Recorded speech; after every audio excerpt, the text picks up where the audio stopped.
Hey everyone, this is Star 11 Bravo. Just wanted to put this video together for you guys.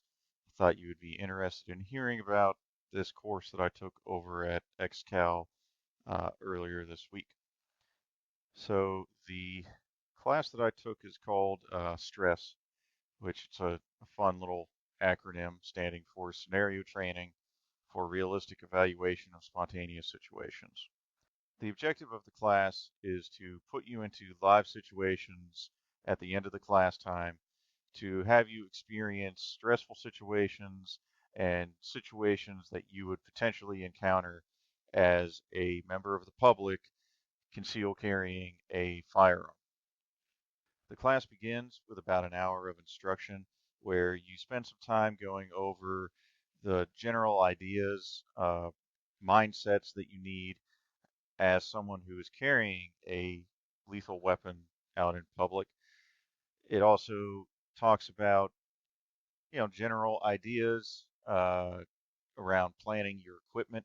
Specifically, we talked about what sort of ammo to use for self-defense was the main one we touched on.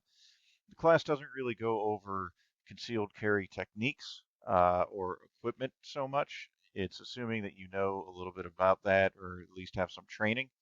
So it's mainly about the mindset. Uh, Big ones are being a liability versus being an asset and what that means. It also goes over Cooper's color code, which is a color system that's used to categorize the level of awareness or stress that a person is going through.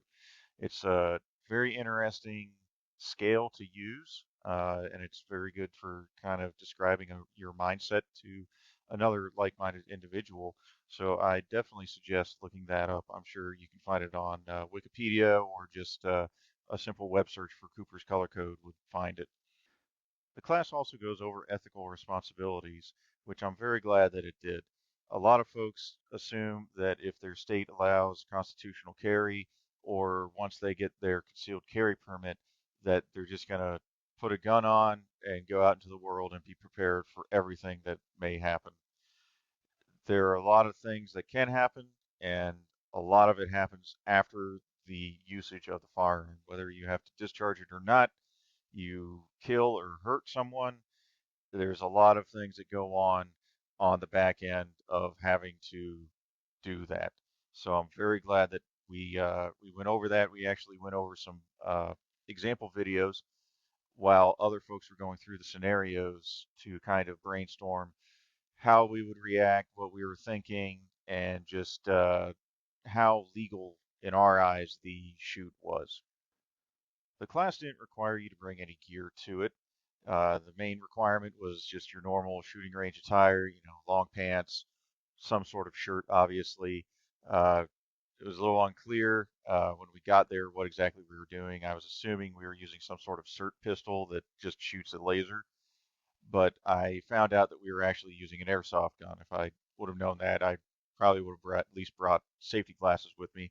But I did have my sunglasses, which are ballistically rated, so I just used those. It was bright enough that it wasn't really that big of a deal. However, I knew that we were going to be drawing from concealment, and I wanted to at least use equipment that I had. So I've started carrying off and on with a fanny pack, specifically in a barrel stock Bando bag XL, and I carry my Glock 45 inside of that. It barely fits, but it does. And I use a Raven Concealment Vanguard VG2 to secure the trigger while it is in the bag. I experimented with holsters. They just didn't really work with this size gun inside of the Bando bag. And the, the firearm is kept very tight in the pack. So the orientation of it and everything like that isn't going to change no matter what I'm doing. So having it in a holster didn't really make much sense. Protecting the trigger is all that I really needed, and the Vanguard simply snaps right off as soon as you draw the firearm, and it's ready to go. Thankfully, we were using a G19 airsoft gun with green gas for the simulation scenarios, so it worked perfectly with my Bando bag. The Vanguard snapped right over the trigger guard. didn't interfere with anything because the airsoft gun was, a one-to-one external spec to what an actual Glock G19 was. So it was fantastic being able to use my own gear and run things the way I would in the real world. A lot of other folks, didn't bring equipment, which was fine. It wasn't stated to, but they were also using this Glock that they had never used before. They were, used to carrying SIGs or other type guns, CZs. So even if they had broad holsters, it wouldn't have really been usable. So now we'll go over the 4 scenarios that we ran into. The 4 scenarios we did were all based on going to the corner store and picking something up. In our case, it was always a 7-Eleven, and we were always there to just get something and to leave. The first scenario was going to pick up snack. Second one was to go use an ATM and pick up $100. The third was to purchase a drink and then leave. And the last one was to purchase a magazine and leave. So what I'll do is I'll let the scenario go ahead and play, and then after that, I will replay it with my commentary to show what I was thinking as I was going through the scenario. And our first scenario is going to pick up a snack.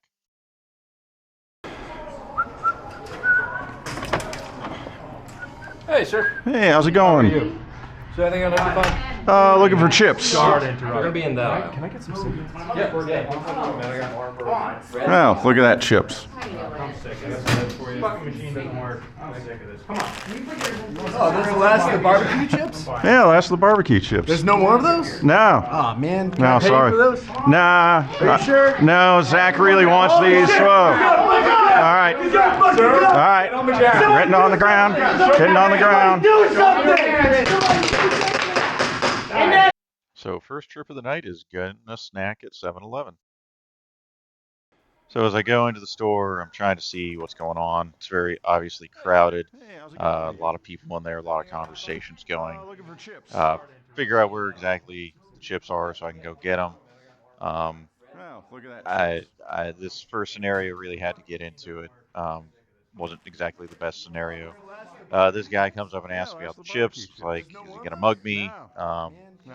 Just asking for the chips, and then the culprit turns with the gun, is ordering me to get down. I should have gotten down further and cover before drawing, drew and return fire. So scenario 1 pros. First one is that my draw was pretty decent. Didn't have any issues getting it out of the bando bag. That all went very well. Rounds were all on target. There was no innocents around him, so that was great. And then even odds, I would have survived. Higher if I would have changed positions, which we'll go into in the cons here. Cons, our first one is moving and changing positions. I attacked while the guy was staring at me. I didn't really get all the way down.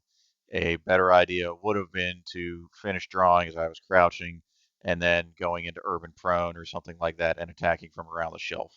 The draw was also not subtle. There's a big clack when the trigger cover comes off.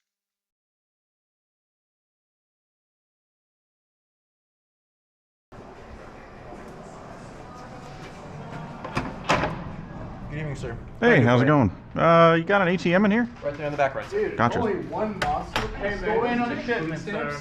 No, I gotta go down the street. You take food stamps? Supermarket down the street. Dude, I gotta feed my family, man. I got 5 kids. I'm sorry, sir. I got 5 kids, 2 baby moms. I gotta feed my kids, man. 7-Eleven corporate. 7-Eleven corporate. Where's your fucking beer, man? It's in the freezer over there, sir. It's in the freezer. Hey, how's it going? Yeah, it's something going on. Jesus fucking Christ. Is that at least covered by fucking food stamps? I'm sorry, sir. Nothing. Oh my God. Supermarket down the street. Can you spot me some cash, man? Supermarket down the street. Can you please spot me? Get fucking bull! All right, so scenario 2 is based off of the 2014 Las Vegas shootings where a man and a woman were going to different areas and becoming active shooters there, particularly a Walmart where an individual with a concealed carry gun tried to confront the man, not knowing that the woman was also there shooting people, and was unfortunately killed trying to engage the male. So I approached the door to the store. There obviously to go to Hey, the how's it going? ATM. You got an ATM in here? Figure out where the ATM's at. Not a lot of people in there.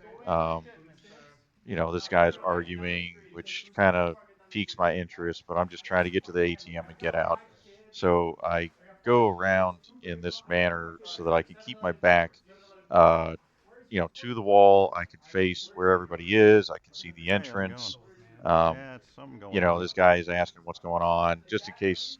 I'm keeping my eyes open in case somebody's trying to come up behind me while I'm using the ATM. So here I punch in my numbers, don't steal my credit card info, and then all hell breaks loose. Um, See the first gentleman come in, return fire, and then screaming, and I end it with noticing her. So scenario two pros. Um, you know, Kept everything in view, saw them right as soon as they came in the door.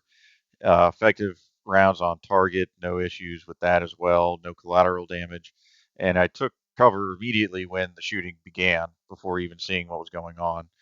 Uh, Cons, so had,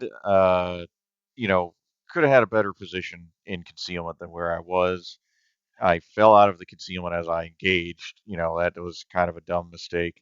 And then finally, I had a slow draw, a faster draw, probably would have let me engage the first target before he had even fully entered the store and killed the first individual.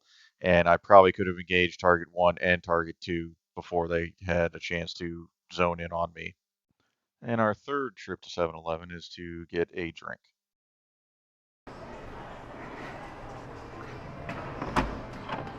Hey, sir. Hey, how's it going? Becky, are you gonna bring the girls to the party? What are you looking for, sir? Monsters? Yeah, Over there in the back right. Gotcha. Adam, she's bringing the girls. Oh, they're bringing the girls. She's bringing Okay. the girls. We gotta get all the beer, okay? Okay. All the beer. Becky, how many cases do you think we should bring? Hey, sir, where are your cases of beer? In the back freezer. Back freezer. Oh, okay. All right, we're just gonna we'll take all the beer. In the back freezer. 911. Yeah, I'm at the 7-Eleven at 9th and Maple. There's a robbery going You on. wanna come to the party? We're gonna have a bunch of girls. Oh my God! Go again! Index. All right, so if you're good-eyed, you might notice what I saw here. So um, as we're going into the store, it's very busy. Guys talking about beer, a couple back at the ATM. Um, Gotcha. just a very busy, lots of noise going on. As I walk back here, I notice the knife in his hand right there, which gets a second glance. It's exposed further there, and I'm like, shit, I need to do something. Don't want to engage because she's there. I don't want to risk that shot, so I pull the phone out and start calling 911. 911. Yeah, I'm at the Um, 7-Eleven at as I'm 9th giving and it to Maple. him, There's a robbery you going notice on. here he notices I'm doing something and starts running out the door. Um, he flees the scene. End of scenario. So pros. Firstly, no firearm drawn. That's perfect. Nobody knew I had a gun. No issues at all. No one was hurt. Thankfully, he could have started stabbing people, but he didn't. He just fled. And thirdly, utilize other resources. I didn't use the gun. I used my phone. So had a couple of cons for this one. So the main issue, I had trouble unholstering. The fanny pack has two zippers built into it. I've removed the dangle from one so that it's always in the same position and it pulls the same way. Uh, you really need two hands to kind of open it, to pull it, and then reach in. You can't draw one-handed. So I ended up getting snagged on the zipper and couldn't get the gun out. And lastly, if I had even drawn, there was no way I was going to be able to take a clean shot. All the people were up at the front. The knife man, whatever you want to call him, was running through them. There was no clean shot to take. It would have been negligent to try and do it. Um, I do feel kind of bad that I used the guy at the checkout counter as cover, but I was trying to get away from the threat, and I don't think you could really fault me on that one. But overall, it ended as well as it could have. And our final trip to the store is to get a magazine.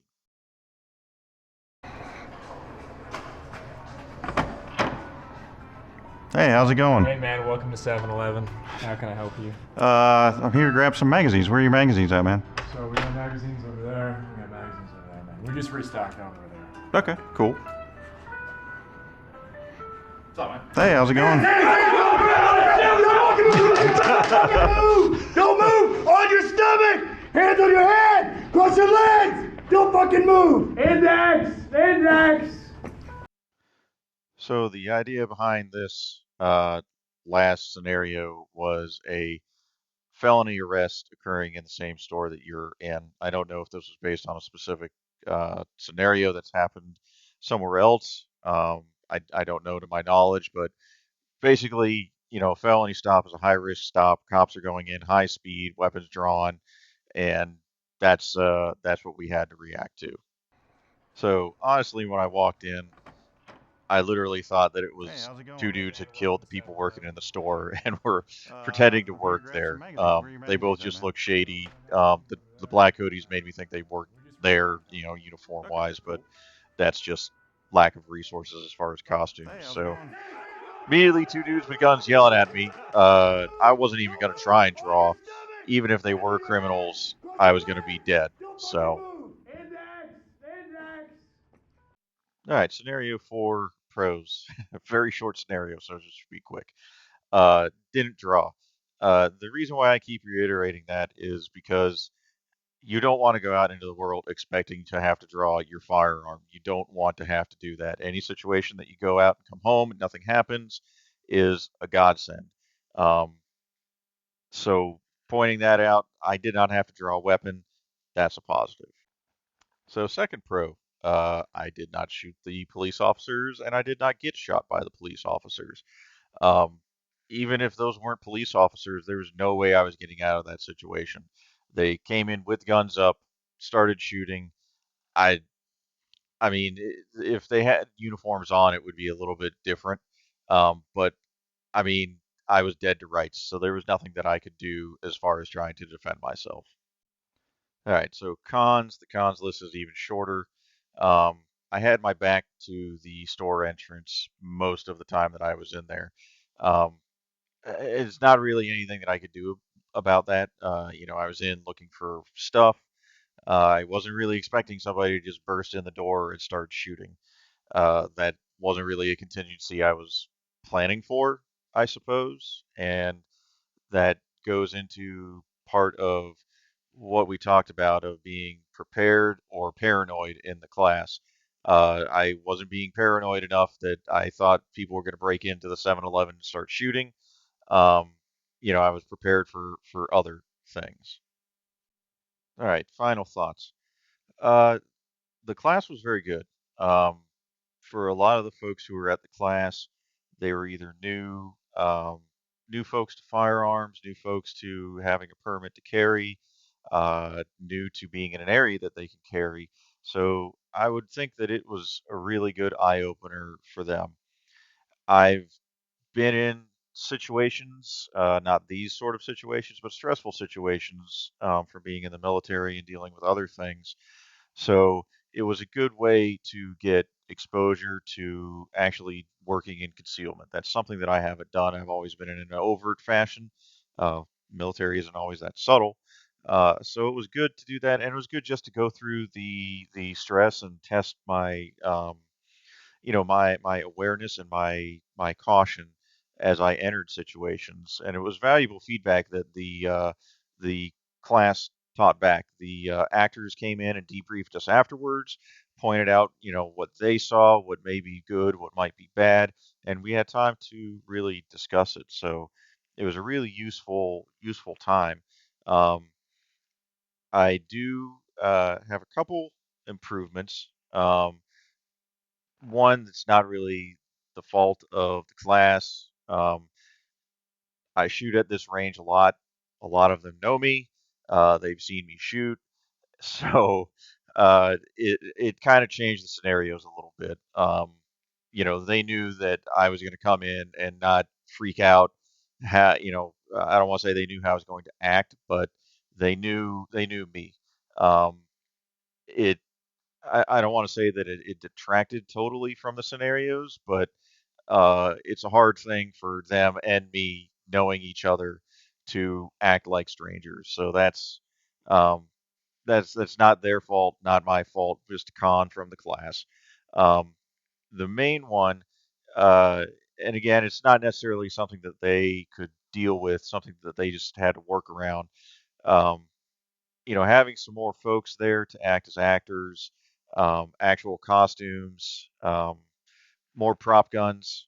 We did have one blue gun that they were using, but more airsoft guns um, would have been better just to make it a little more realistic and be able to shuffle people around. Um, I think the layout for the 7-Eleven was fine. Maybe it could have been moved around a little bit or something like that, but that's um, just kind of picking on things. But overall, the class was very good. And I just wanted to finish this with some information on where the course was and some other information here. So this was at my home range here at XCal, XCal Shooting Sports and Fitness. Great range if you're in the area, either living or traveling through Dulles. Come over and check them out. They have a lot of stuff for rent, and they always accommodate folks. They're a great group of folks, both on the shooting side and the fitness side. There's their website, www.xcal.com, here in Ashburn, Virginia. Again, the course name was Stress Scenario Training for Realistic Evaluation of Spontaneous Situations. It was $250 for the course, which was nice. No ammo, no nothing, just the course that you need to provide for. It was approximately 4 hours long, 1 hour in the classroom, and 3 hours of application. And the instructor for the course was Zach. He is one of the greatest instructors that they have over there. Shout out to him. Um, he always has been helpful whenever I've been around. Helps run the steel shoots on Mondays.